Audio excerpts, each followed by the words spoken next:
J'ai grandi dans un tout petit village à la frontière italienne qui s'appelle Arzo.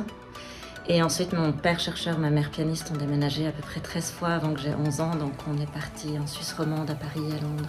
Alors moi, j'ai grandi dans une famille de musiciens. Alors il y avait de la musique tout le temps, des concerts tout le temps, des musiciens qui débarquaient tout le temps pour faire des buffs à n'importe quelle heure de la journée, en classique, en jazz.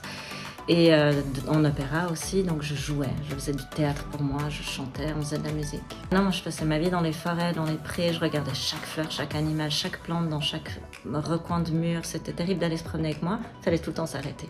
Je crois que actrice et d'ailleurs biologiste aussi, mon métier précédent, c'est des métiers que j'ai fait pour la même raison, c'est que j'aime découvrir et ensuite faire découvrir aux gens. Donc c'est exploratrice de l'âme humaine, ou quand j'étais biologiste, exploratrice de forêts vierges. Je me sens souvent extrêmement inutile et je me dis que je devrais faire infirmière ou un truc comme ça, mais je sais pas être infirmière, je suis actrice, je fais ce que je peux. J'ai toujours voulu être exploratrice et j'ai travaillé dans des forêts vierges pendant 5 ans, en Amérique du Sud, en Asie et en Afrique. Et comédienne en fait, c'était aussi un rêve, un peu plus inconscient. Je voulais être chanteuse d'opéra, mais ça m'a amenée à devenir comédienne. Je suis devenue réalisatrice parce que j'avais envie de raconter des histoires qu'on ne me donnait pas l'occasion de jouer. Pas forcément des histoires dans lesquelles je voulais jouer, mais des histoires que je voulais raconter qui me semblaient essentielles.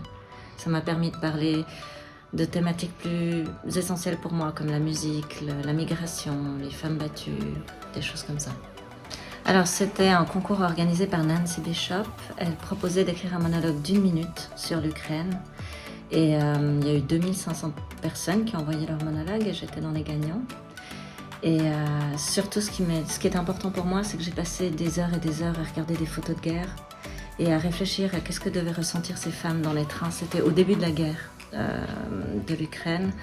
Et du coup, un matin, j'ai écrit ce monologue qui parle d'une mère et d'une fille dans un train et qui s'en vont et qui ne veulent pas partir. Mais pour moi, le plus beau prix, c'est quand quelqu'un vient me voir après une représentation et ne me parle pas de ce que j'ai fait sur scène, mais me parle de sa vie parce que ce qu'il a vu sur scène l'a amené à découvrir quelque chose en lui-même. Et pour moi, c'est ça le plus beau prix. Where shall we three meet again? In thunder, lightning, or in rain? When the hullabaloo is done, when the battle's lost or won, where the place, upon the heath, there to meet with Macbeth. J'avoue que j'ai même pas pensé que je pouvais mettre en scène une pièce de théâtre jusqu'à maintenant. Je vais ressortir d'ici en faisant peut-être quelque chose auquel j'avais pas pensé.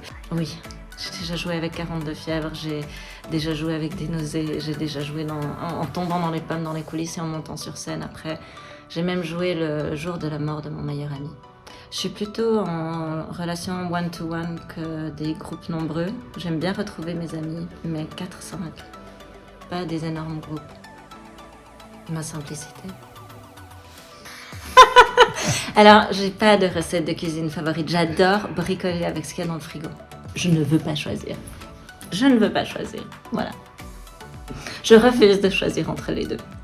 Le prochain projet que je vais faire, là, que j'aime beaucoup, je tourne là dans une semaine, en fait. C'est le rôle d'une femme battue dans un film espagnol, dont je suis aussi la réalisatrice, et qui parle, en fait, du combat pour une personne qui est sous influence ou maltraitée, quel est le combat pour se sortir de là et quelles sont les solutions en fait.